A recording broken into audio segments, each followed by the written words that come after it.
kicking back and doing Shabbos the way it was meant to be done. If you'd like to join us, take a load off and put your feet up. No need to put your name on the wait list. You're already a VIP. Oh, and you might want to hold on to your jacket. It's pretty chill in here. All right. We're here today live and want to introduce you to my friend. Hi, this is Jose. How you guys doing? Welcome. And I'm Matt. We're just two dads that are leading our families on a journey in Torah. And today I want to start off kind of on a mini interview about who we are and how we got to where we are today. And I'm going to interview Jose today. And Jose, one thing that I think is important is our backgrounds. And can you tell us a little bit about maybe like who you are, where you came from, where you grew up, that kind of thing? Sure. Well, first of all, I want to say welcome to everybody that's listening to our podcast. I think this is a work that we are pouring our souls into, and try to provide some guidance to as many people as we possibly can. So a little bit about me. Who am I? Well, like Matt tells you, Matt and I have known for a little bit, and I grew up in Miami, Florida. But I wasn't originally from Miami, Florida. I was actually born in Central America, in Guatemala, and my parents were sponsored by a company that they used to work for, and we were able to move to the United States back in 1975. Funny part about that, Matt, is like when I first got here, I didn't know any English at all, so listening to people talking and just watching them speak and everything. It reminded me of the scriptures in regards to the Tower of Babel and how everybody their language was confused, and that's exactly how it sounded because I could not understand anything. And probably you guys can relate to to somebody that speaks a foreign language to you, and you're like, what? Or you may start screaming at them, try to figure out if they can talk louder. Talk louder, right? Mm-hmm. So that's pretty funny. But anyway, so my first language is Spanish.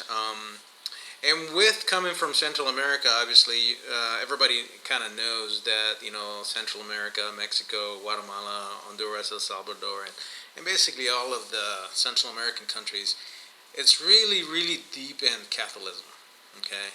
And so we grew up Catholics. My dad was a hardcore Catholic. I mean, we used to go to this big church in Esquipulas, and basically there was this, that was the name of the town, by the way, so there was this church with this big statue of Yeshua, and everybody would go kiss his feet, so think of how that relates to do not worship any engraven images, and so obviously not following Torah. Right. Even though we're following traditions from what we would call the Catholic Church, but those traditions are false, and we didn't know that though, and I think there's probably many people that hopefully we're able to touch with this podcast that they might see themselves in some of the conversations that we may have. Well, and there's no doubt when your family and your dad and you yourself, you loved God and with all your heart and believed those things, and you were sincere in that belief, but it was misguided. So to be honest with you, I mean, I grew up in the religion, but it was like something we did. It wasn't something that, as a kid, I grew up and said, man, you know what, I'm hardcore.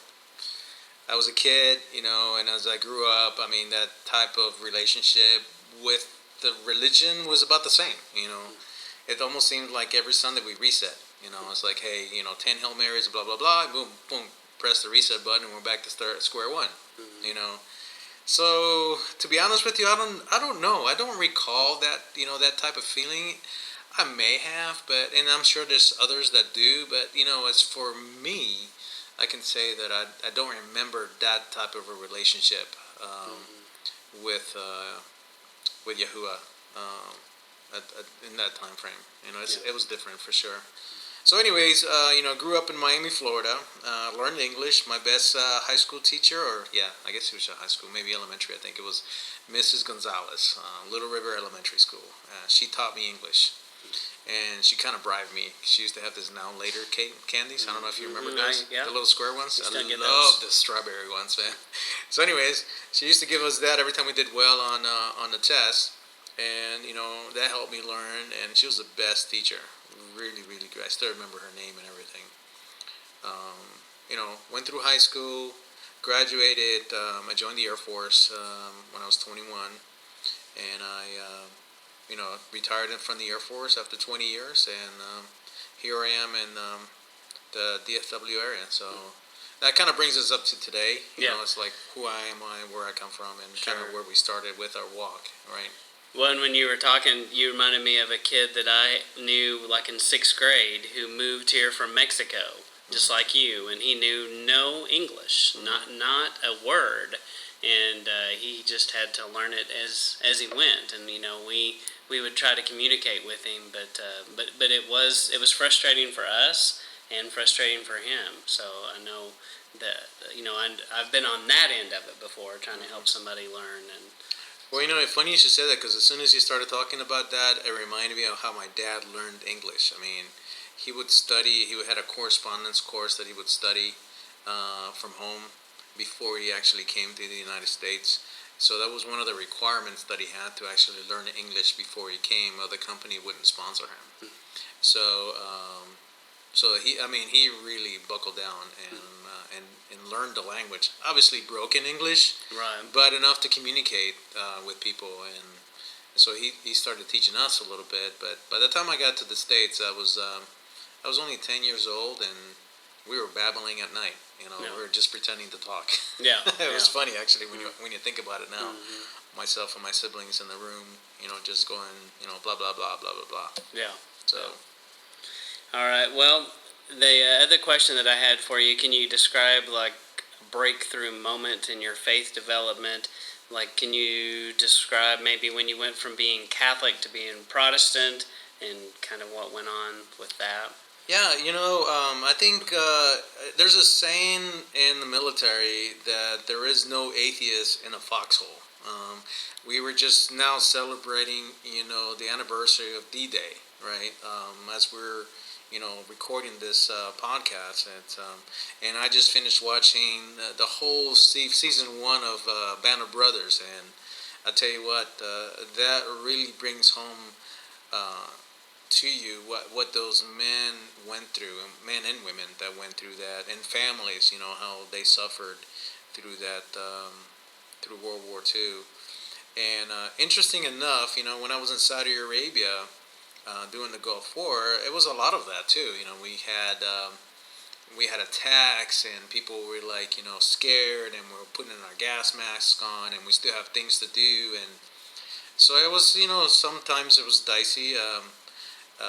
So what I got from that is I started kind of inquiring more about my faith, at that time, and and my brother, who has been who is a actual pastor in Miami, Florida, actually in Homestead, Florida. He had been praying for me. Him and my dad had been praying for us in regards to salvation. And my dad finally became Protestant. That was a battle, and another story for another day. But that was a real battle, because I remember I told you he was really hardcore Catholic. So finally got through that. I came home on vacation one time, and they had a Bible for me. My brother gave me a Bible. It was the New American Standard. It was a hardcover. And he put my name on it, and he said that he had been praying for me for a long time. Even before the Gulf War, him and I we would talk, and every time he would talk to me, he would start preaching at me, And I finally told him one day, I said, brother, if you're just gonna preach at me, don't call me no more, because I really don't want to hear it. Right. And I think, when people start to say, I don't want to hear it, no, no, no, no, no, that's the first yes. I've been in sales since back in 1994 when I joined the recruiting service for the Air Force, and we always want to get to the no, because if we know what the no's are, then we can overcome them. With a feature and benefit kind of thing is what we talk about. So I finally said no. I said no more. Well, he kind of scaled back, and he started talking to me, and instead of preaching at me, we were talking. And when I went home on vacation, they had a Bible for me. And that day, it was New Year's Day. I remember back in, I think it was 1990. I want to say 1991 or 92, maybe 93. Can't remember exactly. But we were watching Jack Benimpi, on prophetic and stuff like that. And it just happened to be a program. I think they planned this right on the Catholic Church. And I was listening to him, and I was like, wow. I was like, man, Dad. I was asking my dad. I was like, man, we used to do that. It was kind of, it put me in the picture, really. And so that was the real first time when I started really questioning, what have we been believing, and in the light of a new revelation. Does that make sense? Right.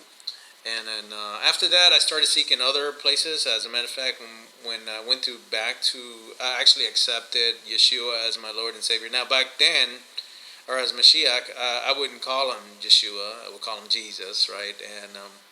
And I would call, Yahuwah God, right? Because I didn't know his name, and it was never taught to me. And I bet you there's many people listening that don't realize that we're being calling or blaspheming really the name of Yahuwah by not calling his name. Yes. So it's pretty amazing what we have learned in this walk.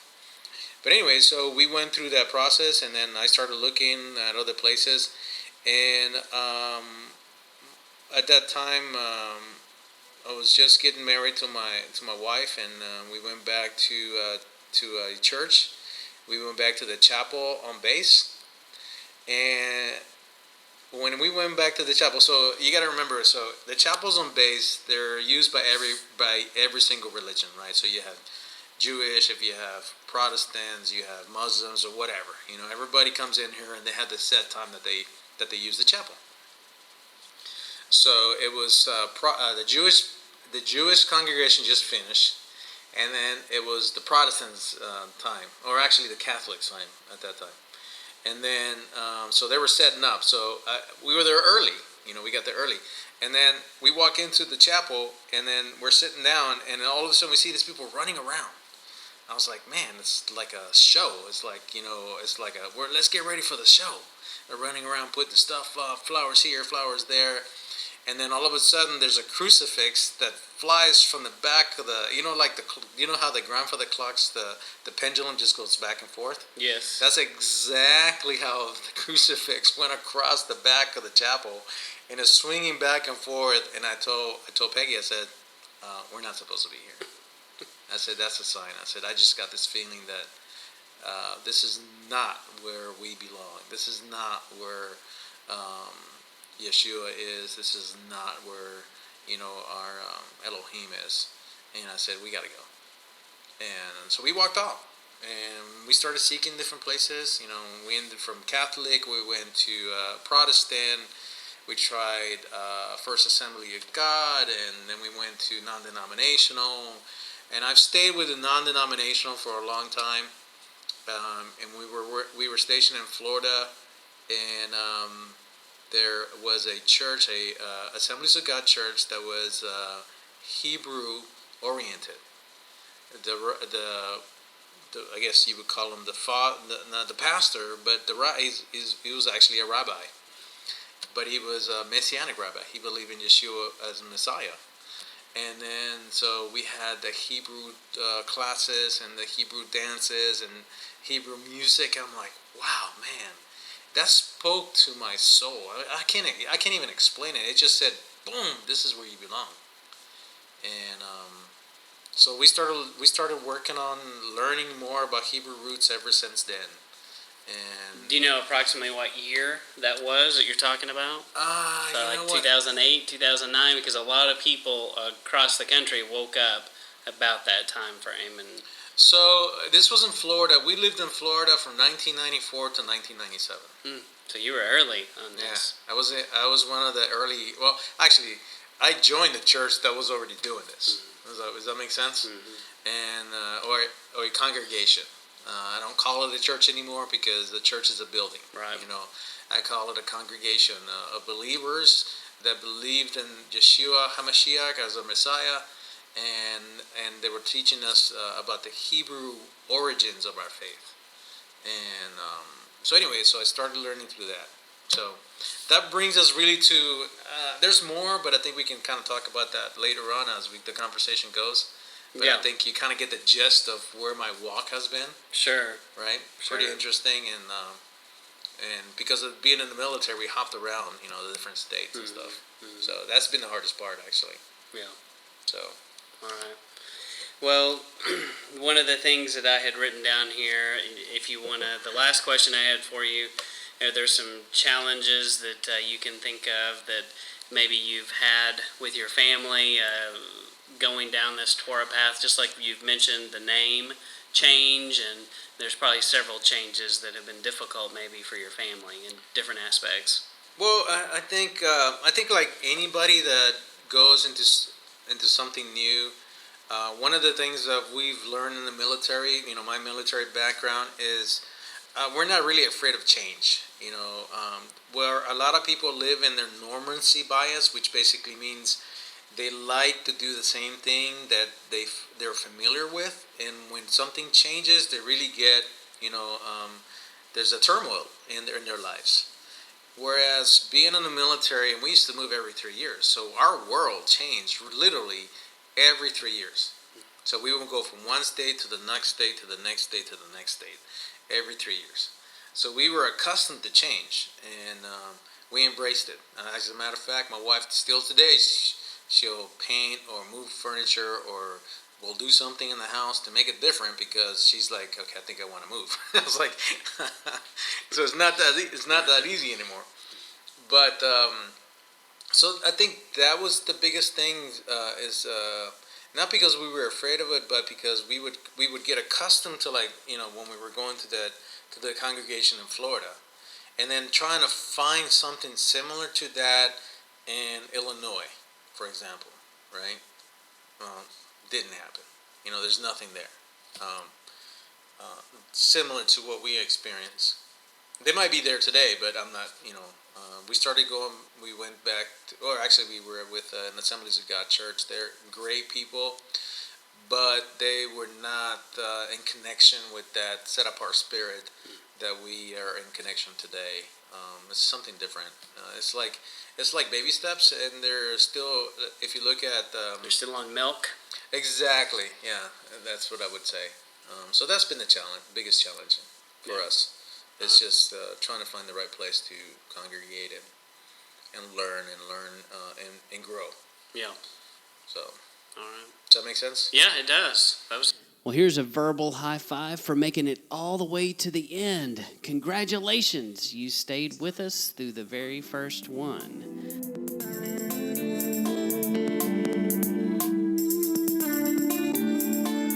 Pretty chill in here. We welcome any questions that you might have or suggestions for future shows. Please submit them to itsyahushua.wordpress.com, or you can also email them to us. We look forward to hearing back from you. Shua1600@gmail.com. But we appreciate you listening, and there'll be more to come. Thank you for listening. Please subscribe.